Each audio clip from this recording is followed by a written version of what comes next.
इस वीडियो में फिजिक्स के फर्स्ट चैप्टर के हम 20 क्वेश्चन हम डिस्कस करते हैं एमसीक्यू टाइप, जो आपके एग्ज़ाम में आएंगे। देखते हैं किस टाइप के क्वेश्चन वो पूछ सकते हैं। बहुत ही सिंपल रहेंगे, कुछ थोड़ा मतलब जिस लेवल के रहेंगे उसी लेवल के हम यहाँ पे डिस्कस करेंगे, जो स्कूल्स में जो पूछे जा रहे हैं आजकल। तो पहला क्वेश्चन है, the surface considered for Gauss law is called. Gaussian surface close surface होता है बट मोस्टली उसे गॉसियन सरफेस बोला जाता है। तो हमें मोस्ट एक्यूरेट आंसर लगाना है। ओके, दूसरे क्वेश्चन पे चलते हैं।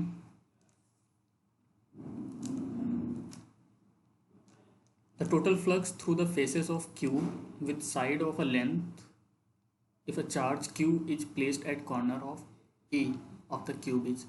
तो इस कॉर्नर पे अगर वहाँ पे चार्ज इन्होंने रखा है, ये यहाँ पे अगर चार्ज क्यू है, तो पूछ रहे हैं कि थ्रू आउट द क्यूब इसमें कितना फ्लक्स पास करेगा। तो इसके लिए हम गॉस लॉ यूज़ करेंगे। गॉस लॉ क्या कहते हैं कि अगर आपके पास कहीं भी चार्ज रखा हुआ है तो उसकी सिमेट्री का आप एक सरफेस बनाओ, जिसे हम गॉसियन सरफेस बोलते हैं।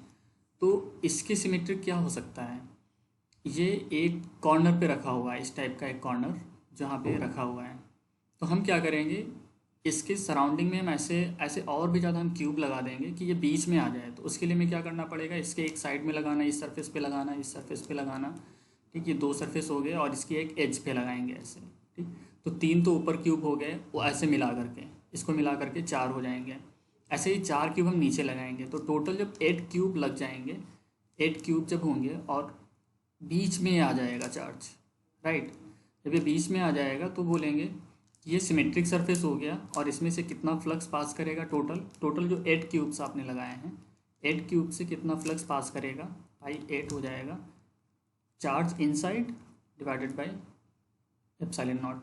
तो 8 क्यूब से आपका Q by epsilon not flux pass कर रहा है। तो एक क्यूब से कितना पास करेगा, 5 कितना हो जाएगा, Q by 8 epsilon not. Simple unitary method ऐसे ही आपको करना है। जैसे सपोज कर लो कि इसमें अगर तो एक सरफेस पे ये चार्ज को दे देते, इसके लिए तो आंसर ये Q by epsilon not 8 epsilon not हो जाएगा। सपोज कर लो एक दूसरा चार्ज यहाँ पे क्यू यहाँ पर रख देते हैं। ठीक, तो इसकी सिमेट्रिक लगाने के लिए आपको क्या करना पड़ता है कि यहाँ पे सिर्फ एक ही हमें क्यूब लगाना पड़ता और ये बीच में चार्ज आ जाता। ठीक, तो वहाँ पे अगर तो एक क्यूब से बोलेंगे, अगर जो ये फेस पे रखा हुआ है एक फेस पे, तो वहाँ पे एक क्यूब से क्यू अपॉन 2 एप्सिलॉन नॉट, क्योंकि दो ही क्यूब इसको शेयर कर लेंगे। बट कॉर्नर पे है तो यहाँ पे 8 क्यूब हमें लगाने पड़ेंगे, राइट। तो सिमेट्रिक का कॉन्सेप्ट जो गॉस लॉ में यूज होता है वो हमें यूज करके इस क्वेश्चन को हम सॉल्व करते हैं। नेक्स्ट क्वेश्चन पे चलते हैं। Which of the following statement is not true about the Gauss law. कौन सा ट्रू नहीं है, ये हमें ध्यान रखना होता है कि कहाँ पे ट्रू पूछ रहे हैं, कहाँ पे नॉट ट्रू पूछ रहे हैं, कहाँ पे करेक्ट पूछ रहे हैं, कहाँ पे इनकरेक्ट पूछ रहे हैं। ठीक, Gauss law is true for any close surface, ये तो गॉस लॉ के लिए सही है।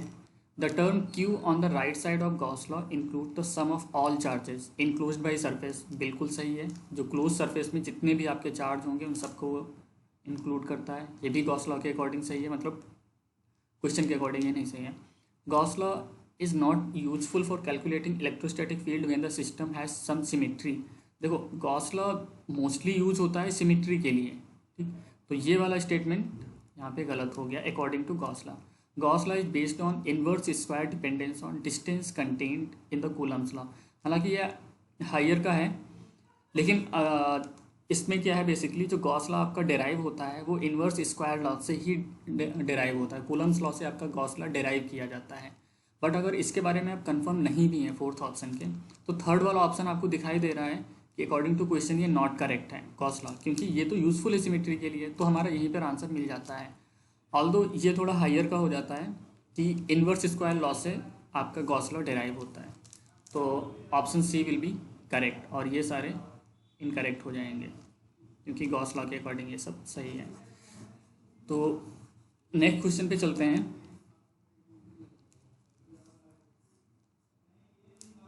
A charge q is placed at the center of line joining 2 point charges plus q and plus q as shown in the figure. The ratio of q upon q. ये question थोड़ा incomplete type है।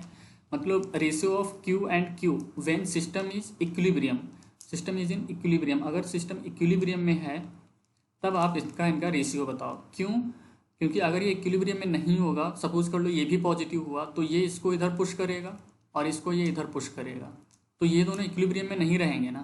ठीक, तो equilibrium में बोलने का मतलब कि यहाँ पे कोई नेगेटिव चार्ज होगा। ठीक, तो वो क्या करेगा, ये इसको अट्रैक्ट करेगा, ये इसको इधर अट्रैक्ट करेगा और ये इसको इधर अट्रैक्ट करेगा।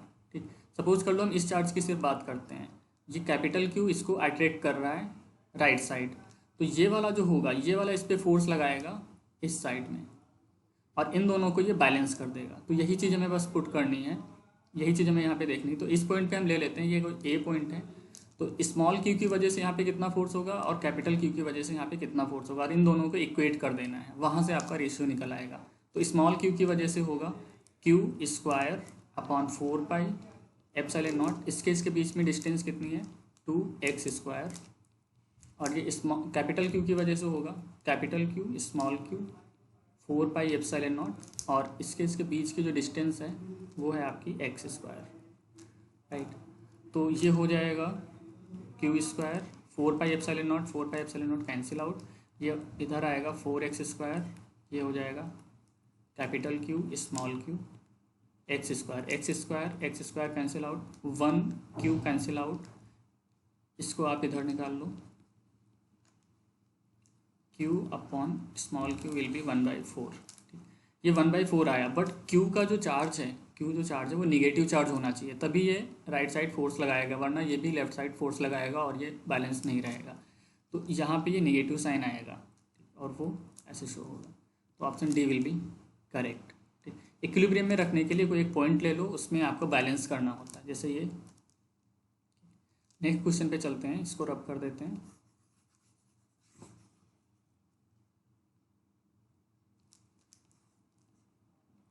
The force per unit charge is known as, force per unit charge ये क्या होता है, इलेक्ट्रिक फील्ड का फॉर्मूला होता है।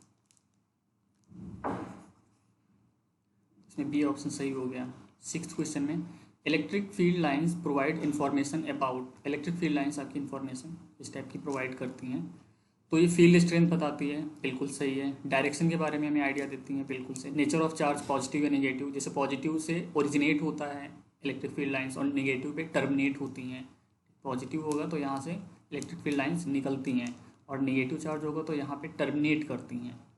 ओके, तो इसके बारे में भी आइडिया देता है, it means all of the.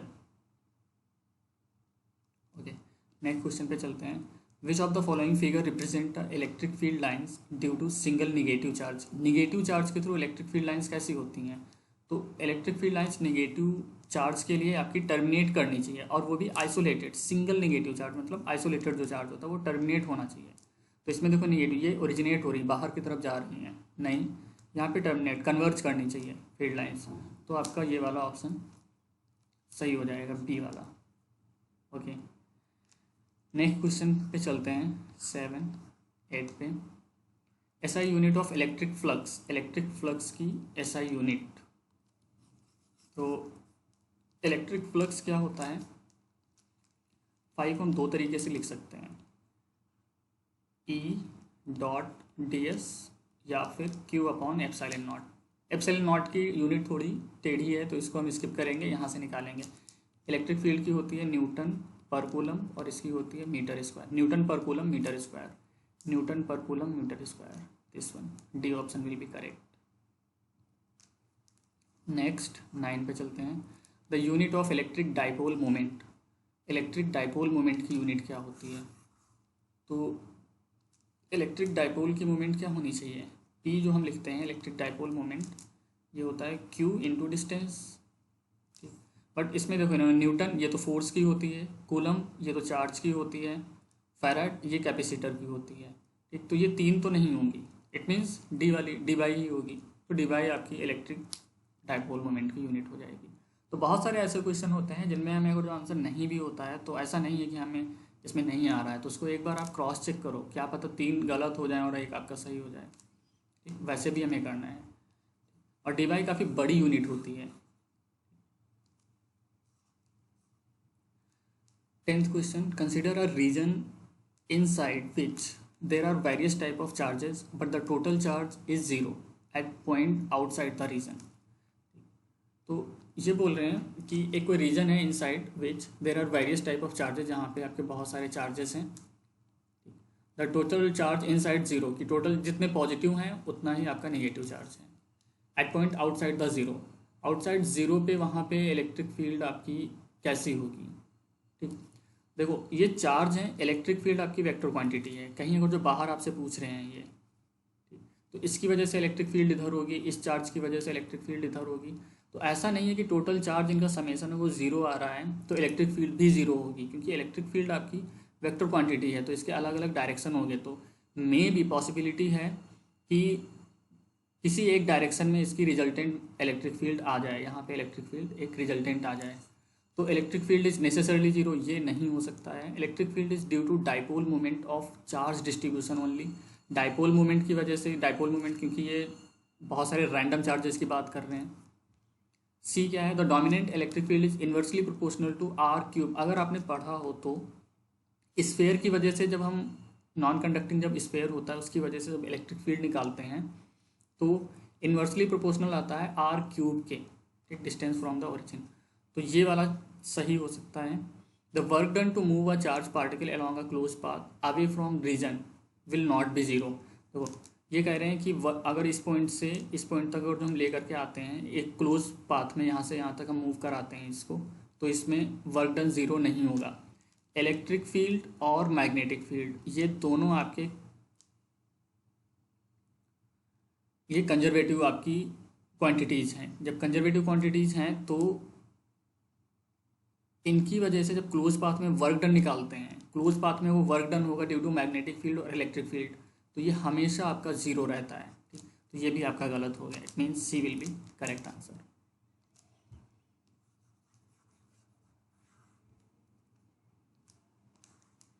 Next, ऐसा unit of permittivity of free space. ये क्वेश्चन बहुत आम है, पूछा जा सकता है। Permittivity of free space, force का फॉर्मूला लिखो। एप्सिलॉन नॉट की बेसिकली ये यूनिट जानना चाह रहे हैं। ठीक, तो 1/4 pi epsilon naught q square upon m square. ये तो 4 पाई तो ये कांस्टेंट है। एप्सिलॉन नॉट को आप इधर रख लो। ठीक, ये फ्री स्पेस की परमिटिविटी है। फ्री स्पेस बोले हैं, मीडियम बोले, सबकी यूनिट यही होगी। ऊपर हो गया coulomb, coulomb sorry charge, charge की होती है coulomb square. Force that is newton metre, metre square, ये तो हो जाएगा। ठीक, तो coulomb square newton inverse metre two inverse, right. तो coulomb square newton inverse metre inverse. ठीक, ये दोनों ही इसमें सही इन्होंने दिए हैं, ये दोनों ही सही हैं। बट आपके एग्ज़ाम में ऐसा नहीं होगा, ऐसी गलती एग्ज़ाम में नहीं होगी। 2 क्वेश्चन आपके सही हों, एक ही आपको दिया जाएगा, इसको चेक कर लेना बस। ओके, नेक्स्ट क्वेश्चन पे चलते हैं। 12th 1 देखते हैं क्या है। Which one of the following is unit of electric field. बहुत आसान क्वेश्चन देखो पूछ रहे हैं बार बार। इलेक्ट्रिक फील्ड की यूनिट क्या होगी? इलेक्ट्रिक फील्ड की यूनिट होगी न्यूटन पर कूलम। ठीक, और भी इलेक्ट्रिक फील्ड की यूनिट होती है। इलेक्ट्रिक फील्ड जैसे लिखते थे वोल्ट, उससे हम पोटेंशियल डिफरेंस से डिराइव करते थे ई डॉट डी एल। ठीक है, तो यहाँ से आपकी आती है इलेक्ट्रिक फील्ड की यूनिट वोल्ट पर मीटर। तो वोल्ट पर मीटर भी होती है, न्यूटन पर कूलम भी होती है, ये सब इलेक्ट्रिक फील्ड की आपकी यूनिट है। तो यहाँ पे न्यूटन पर कूलम है। ओके, तो ये वाला आपका ऑप्शन सही हो जाएगा। नेक्स्ट 13 पे चलते हैं। आपको एप्टीट्यूड वे से बहुत ज़्यादा सोचना है रेदर देन नॉलेज। ठीक है, नॉलेज आपका यूज़ होगा, ऐसी बात नहीं है नॉलेज नहीं यूज़ होगा, बट इसमें हमें ये देखना है क्योंकि हमें क्वेश्चन सही करने हैं। ठीक, उन्हें नहीं मतलब कौन सी आप ट्रिक लगा रहे हैं, क्या कर रहे हैं। 3 charges plus 3q and plus q and capital Q are placed on a straight line with equal separation in order to mark the net force on q to be 0, the value of q। ये कह रहे हैं एक straight line है जिस पे आपका plus 3q यहाँ पे रखा हुआ है, एक फिर इक्वल डिस्टेंस पे प्लस q और कैपिटल Q ऐसे रखे हुए हैं। तो इस पे जितना चार्ज पे फोर्स लग रहा है वो आपका 0 है, ये सेम डिस्टेंस है दोनों। ठीक, सपोज कर लो ये फोर्स इधर लगा रहा है कुछ F इस डायरेक्शन में, तो क्यू आपका सेम फोर्स इधर लगाए, तो सेम फोर्स लगाने के लिए क्या होना चाहिए, सेम चार्ज होना चाहिए, जितना इसका चार्ज है उतना ही इसका चार्ज होना चाहिए। तो इसमें ज़्यादा सोचने की ज़रूरत है ही नहीं। बैलेंस अगर जो करना है, इक्विलिब्रियम में रखना है इसको, सेम फोर्स से वो लगवाना है, तो जितना चार्ज लेफ्ट हैंड साइड है उतना ही राइट साइड आपको रखना होगा। तो इसका भी आंसर हो गया +3Q। 14, क्वेश्चन नंबर 14 देखते हैं। If an electric dipole is kept in a uniform electric field, then resultant electric force on it। तो किसी आप इलेक्ट्रिक फील्ड में, यूनिफॉर्म इलेक्ट्रिक फील्ड की बात कर रहे हैं, यहाँ पे अगर आप डाइपोल रखते हैं, किसी भी फॉर्मेट में रखें, ऐसे रखें या फिर ऐसे रखें या फिर ऐसे रखें, किसी भी फॉर्मेट में रखोगे, तो इलेक्ट्रिक फील्ड जो फोर्स इस पर लगाएगा Q × E, यही तो होगा। E आपका कांस्टेंट है, Q भी आपका कांस्टेंट है, तो फोर्स आपका इक्वल रहता है, ठीक, बोथ साइड। ठीक, तो ये पॉजिटिव चार्ज होगा, ये नेगेटिव चार्ज। तो पॉजिटिव चार्ज पे अगर राइट साइड फोर्स लगा रहा है तो नेगेटिव साइड में लेफ्ट साइड फोर्स लगाएगा। ये चीज़ बस इंपॉर्टेंट है। तो ये अल्टीमेटली एक दूसरे को ये कैंसिल आउट कर देंगे, क्योंकि इक्वल है, Q भी सेम है, E भी सेम है। यहाँ पे अगर जो बात करो, ये पॉजिटिव है, ये निगेटिव है, तो पॉजिटिव की साइड में अगर जो इधर लगा रहा है तो निगेटिव की वजह से इधर लगाएगा। ये दोनों अल्टीमेटली इक्वल हो जाएंगे और ये कैंसिल आउट। तो अगर कोई इलेक्ट्रिक डाइपोल एक यूनिफॉर्म इलेक्ट्रिक फील्ड में रखा जाता है तो उस पर फोर्स हमेशा जीरो, नेट फोर्स जो होगा वो हमेशा जीरो होगा। जो रिजल्टेंट इलेक्ट्रिक फोर्स की जो बात कर रहे हैं वो जीरो होगा। वो अलग बात है, ये इसको पहले स्ट्रेच करेगा, ये इसको इधर स्ट्रेच करेगा, ये इसको इधर ऊपर स्ट्रेच करेगा, जिसकी वजह से इस पॉइंट से ये रोटेट करना स्टार्ट करता है, तो टॉर्क आता है, ठीक। But net electric resultant electric force will be zero.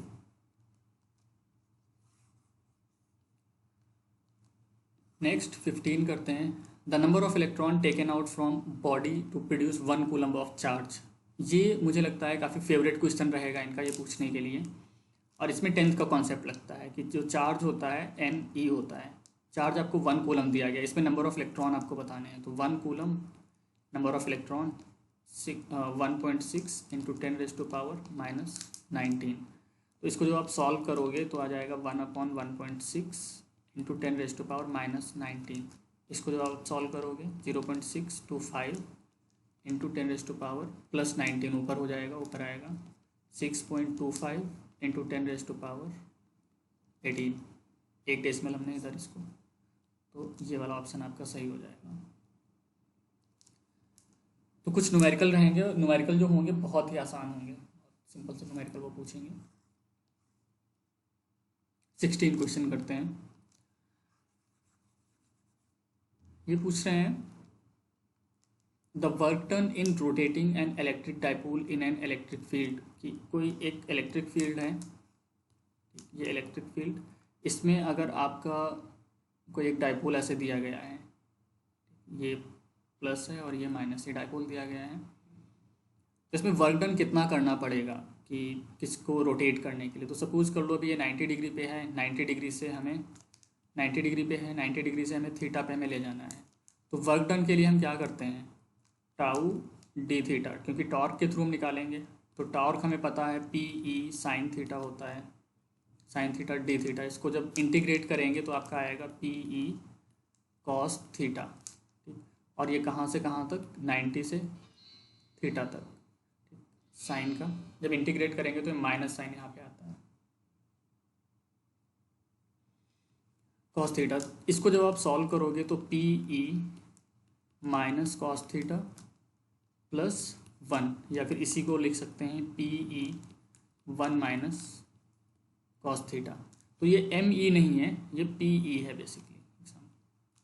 तो ये आपका आंसर सही हो जाएगा। जो वर्क डन होता है टाउ डी थीटा से, यहाँ से हम निकालेंगे PE sin थीटा होता है, वहाँ से इसको हम सॉल्व करेंगे, तो 1 - cos थीटा आएगा।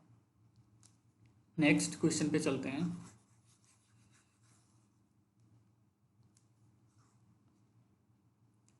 If sphere of bad conductor is given charge, then it is distributed on surface, inside the surface, या फिर आपका ओनली इनसाइड द सरफेस। एक कोई नॉन कंडक्टिंग स्फेयर है, ठीक, इस पर अगर जो एक्सटर्नली कोई चार्ज को पुट किया जाएगा, Q चार्ज इस पर को पुट करोगे तो जिस जगह पे आप पुट करोगे टोटल चार्ज वहीं पे रिसाइड करेगा, वहीं पर रहेगा, वो मूव करके कहीं नहीं जाएगा। क्यों? क्योंकि इसमें कंडक्टिंग तो है नहीं। कंडक्टिंग अगर जो होता तो इलेक्ट्रॉन इस चार्ज को थ्रू आउट द स्फीयर उसको सरफेस पे डिस्ट्रीब्यूट कर देते हैं। बट ये नॉन कंडक्टिंग है, तो जहाँ पे आप चार्ज रखेंगे उसी जगह पर ये रख जाएगा।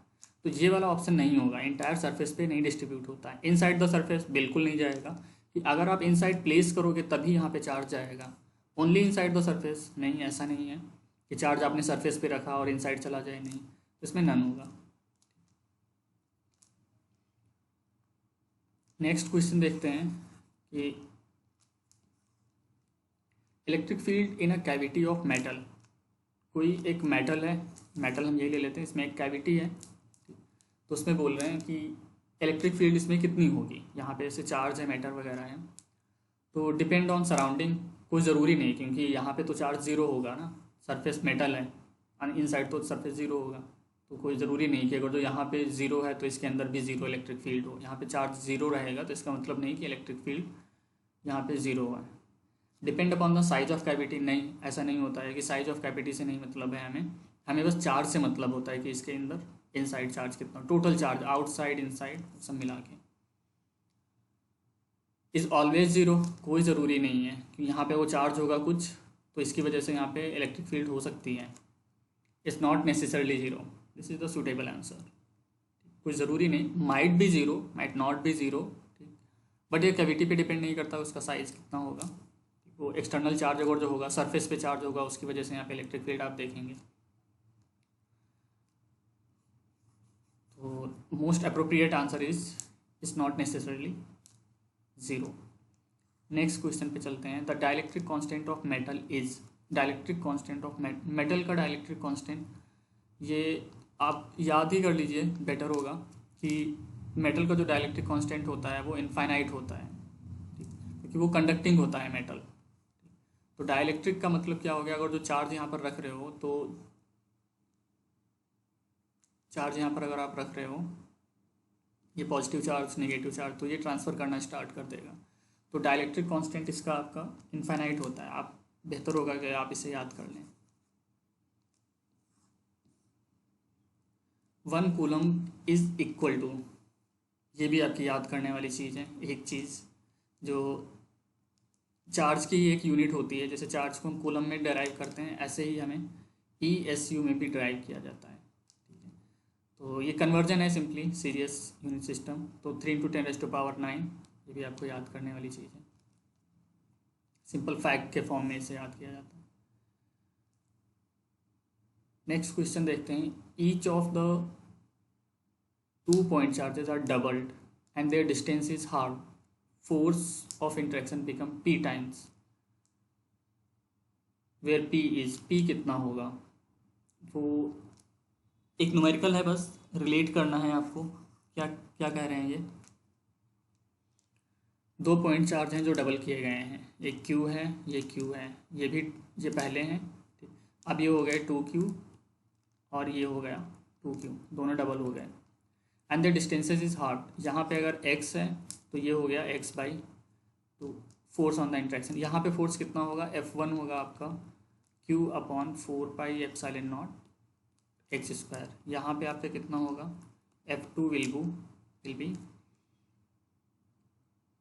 2Q multiplied by 2Q 4πε0 x/2 square. ये हो जाएगा 4, यहाँ का भी 4 ऊपर जाएगा तो into 4Q² upon 4πε0 x², right. तो 16Q/4πε0 x², ये आपका F1 ही हो जाएगा, 16 टाइम्स ऑफ F1। और इसको बोल रहे हैं ये P है, P टाइम्स ऑफ F1 हो जाता है। तो P को अगर जो रिलेट करेंगे किससे, 16, तो ये आपका 16 आ जाएगा आंसर। तो न्यूमेरिकल इस टाइप के कुछ रहेंगे, बस रिलेट करना है। आप पहली कंडीशन लिखो, दूसरी कंडीशन लिखो, फिर यहाँ का फोर्स निकालो, इसका फोर्स निकालो, रिलेट करो कि क्या पूछ रहे हैं वो। That's it for this video. और इसका दूसरा पार्ट भी मैं बना दूंगा अभी जल्दी ही, जिसमें और भी 20-22 क्वेश्चन रहेंगे। और फर्दर अगर आप लोगों को कुछ और भी क्वेश्चन वो जो सॉल्व करवाने हैं तो आप हमें टेक्स्ट कर सकते हैं टेलीग्राम पे। और टेलीग्राम पे मैं अपना यूज़र नेम मैं बता देता हूँ कि फिजिक्स अफेयर्स बॉट, इसको आप टाइप करना इस वाले यूज़र नेम पे @physics affairs bot। इसको बॉट लिखना मत भूलना, क्योंकि यही है जो आपका मैसेज मुझ तक लेकर के आएगा। ठीक है, आप इस पर भेजना और आपके फर्दर क्वेश्चंस, आपकी क्वेरीज बाकी आप कमेंट करके भी देख सकते हैं, वहाँ से आपके सॉल्व किए जाएंगे। ओके।